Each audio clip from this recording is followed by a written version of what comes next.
Hello everyone, आज हम current affairs की एक और न्यूज़ कवर करेंगे जिसमें जो एआई है, आर्टिफिशियल इंटेलिजेंस, वो नौकरियों पर संकट बन गया है क्योंकि वो जो एआई है वो नौकरियों को ख़त्म करता जा रहा है। तो क्या ये खबर आई है और इसके क्या प्रभाव पड़ेंगे, एआई किस तरह से बढ़ रहा है, वो सब हम इस न्यूज़ में कवर करेंगे।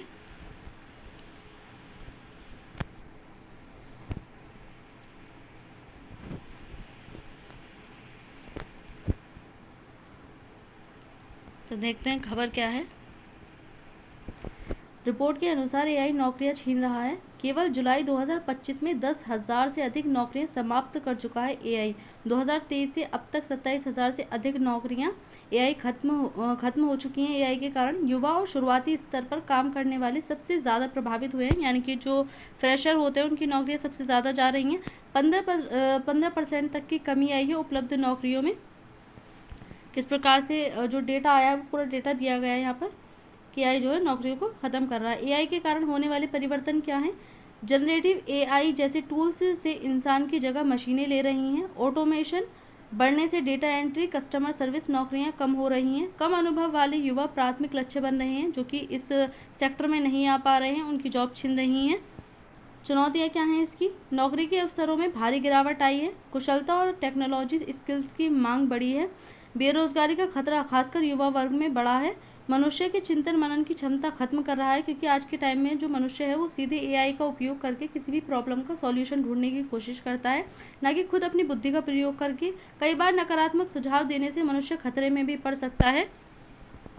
हमने पीछे रिपोर्ट्स भी पढ़ी थी कि एआई ने कुछ गलत सुझाव दिए जिससे कि बुरे प्रभाव पड़े। लाभ क्या होंगे इसके? एआई के ज़रिए काम में तेज़ी व सटीकता आई है। अब हम देख सकते हैं कि एआई के ज़रिए जो है हमें जल्दी से काम करने पड़ते हैं, घर बैठे हम अपने काम कर सकते हैं। स्वास्थ्य, शिक्षा, कृषि और प्रशासन में एआई से पारदर्शिता और कुशलता आई है।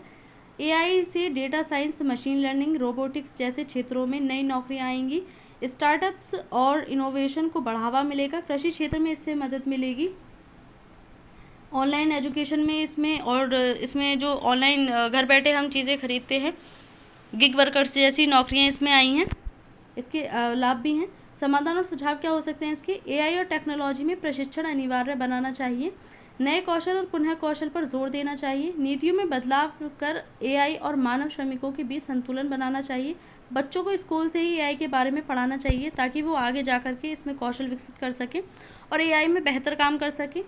एआई के भारत पर प्रभाव क्या पड़ सकते हैं? भारत में युवा आबादी सबसे अधिक है, जो कि मेरे ख्याल से 35 से 60 तक की आयु वाले सबसे ज़्यादा, या शायद 14 से 35 तक की आयु वाले सबसे ज़्यादा युवा हैं हमारे भारत में। सबसे ज़्यादा युवा जनसंख्या भारत में है वर्तमान में। परंतु एआई का ज्ञान और कौशल ना होने के कारण बेरोजगार की तरफ ज़्यादा बढ़ रहे हैं भारत के युवा। बीपीओ और आईटी सेक्टर पर खतरा बना हुआ है। इसको लेकर शिक्षा और प्रशिक्षण में बदलाव की आवश्यकता है भारत को, तभी जा करके हम एआई में कौशल विकसित कर सकते हैं। अब युवाओं को डिग्री की नहीं, कौशल की आवश्यकता है। ना सिर्फ उनको डिग्री के पीछे, मार्क्स के पीछे भगाना चाहिए, बल्कि उनको एक कौशल देना चाहिए। उनको एक तरह से जो स्किल हैं एआई को लेकर के, कंप्यूटर्स को लेकर के, वो भारत के युवाओं में विकसित करने की आवश्यकता है। निष्कर्ष क्या निकलते हैं इसकी? एआई आज के समय में महत्वपूर्ण बन गया है, क्योंकि बिना एआई के आज के टाइम में कुछ भी काम संभव नहीं हो पा रहा है। परंतु इसका उपयोग समझदारी से करना होगा, अन्यथा यह हमारे कौशल और बुद्धि दोनों को खत्म कर सकता है। यानी कि लिमिट में रहकर हमें इससे उपयोग लेना होगा, अन्यथा ये जो मनुष्य के चिंतन मनन वाली क्षमता उसको खत्म कर देगा। एआई को बढ़ावा मिलना उचित है, परंतु मनुष्य को पीछे नहीं छोड़ा जा सकता है, क्योंकि मशीन होती है, वह मनुष्य की जगह नहीं ले सकती है। और हमें जो एआई में नेगेटिव पॉइंट्स होते हैं उनको भी देखना चाहिए। इससे जो नकारात्मकता फैलती है समाज में उसको भी रोकना चाहिए, इस पर काम करना चाहिए। तो इसमें इतना ही था। Thank you.